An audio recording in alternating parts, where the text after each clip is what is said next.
Hello, thank you for tuning in to episode 5. Now I said that for this episode I would talk about the hairstyles I've sketched, so I'm going to combine that with my brand new very posh sketchbook from the lovely Papersmiths in Bristol, and it's a really beautiful and classy sketchbook, and I'll show you some sketches from that today. Okay, this was a girl at school, at primary school, and I remember she had this lovely long blonde hair, and that's how I used to want to look when I was at primary school. She was good at everything and she had this golden hair. I think that's enough said. And then this is how I actually looked when I was at primary school. I had so many freckles you couldn't see my skin, and my hair scraped back like a Croydon facelift, and so that's why I'm not really smiling in that one. And then this is me how I was at 13. During that period everyone had these feather cuts and the freckles were replaced by spots, and everybody looked like this, making their way awkwardly in the world. And also this is my mates. These were most of my mates, all looked like this as well. I mean, you've got these teen beauties, but to be honest, most of them existed in fiction. Most 13-year-olds at my school looked like this. So, so we had the dreadful feather cut, and this is me with my first perm. And I'm going whoops because I can see what a disaster it was. My friend actually permed this and she burnt my head. I had a scar on my head. Anyway, so it took about 3 months before I could actually get a comb for it, but that was 3 months out of my life I'll never get back. So that was a disaster. Oh, this is more about my teeth. I recently had my teeth whitened at the dentist, and that terrible bleach was awful, and the mouthguard woke me up at night, so I'm back to resorting to lemon and salt with their toothbrush. They say it's more effective, but I tried it for a while. My teeth were sparkling. Unfortunately they're turning yellow very rapidly again. And oh, this is me as a little girl. I was about 7, and my friend had just moved to Norfolk, my friend Susan, so I had to start walking to school on my own. So you can see I was not happy there. I'm saying ratscocks, and I got an apple for the teacher and my ABC book, but I had to lonely walk to school every day. In those days, children walked to school on their own very young. I wouldn't have dreamt of letting my children do that these days, but you did then. And then this is a portrait of Anthony, my son, as a toddler.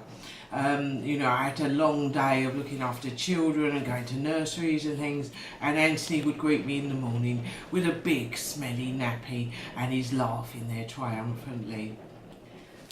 And then we have me, and I'm 29 there, but I'm a bit worn out. I've done lots of partying, had a good time, fair enough, but I'm waiting to become 30 so I can be more sedate and do more cultural things and actually sit down, because that's how it felt in your 20s. You were pressured to keep having a good time.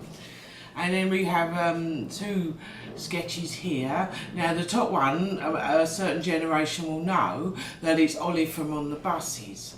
And although we all worship her, none of us really want to look like her.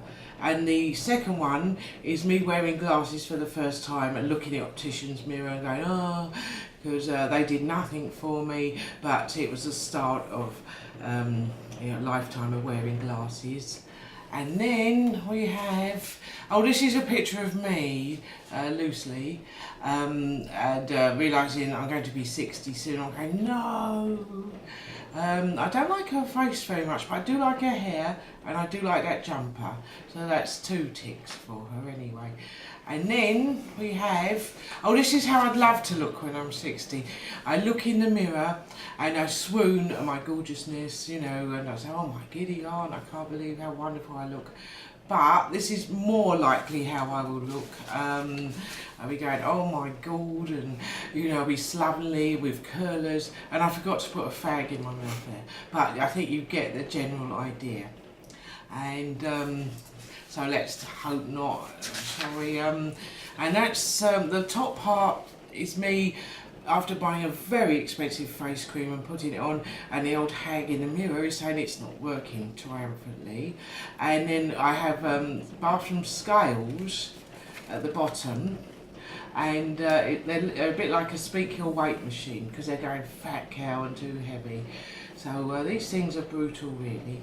And let me see what else. Oh, this is me when I first went blonde for the very first time, and I remember thinking at last, because I'd always wanted blonde hair, and that's me coming out the hairdressers. Of course my hair wasn't really as thick as that or over my eye, but that's how I like to remember it. Right, now I think we might have come to the end. Oh no, there's one more, and this was a bit like the last one. This lady's looking at the clock and seconds ticking by, and she's saying rats cocks because you know the time's ticking by basically. And then we can end. I have a sketch of her. Oh, if I can find it. Oh, this lady. Yes. She's looked after her children, and now she's going back to work. She's not very happy because she's got to now run after someone else. But you know, it's a career and she's getting paid this time, but she's not happy. She's got off the train and she's saying bollocks. Anyway, so that seems to be it of the sketchbook at the moment, and thank you for tuning in, and I look forward to seeing you next time. Have a good weekend. Goodbye.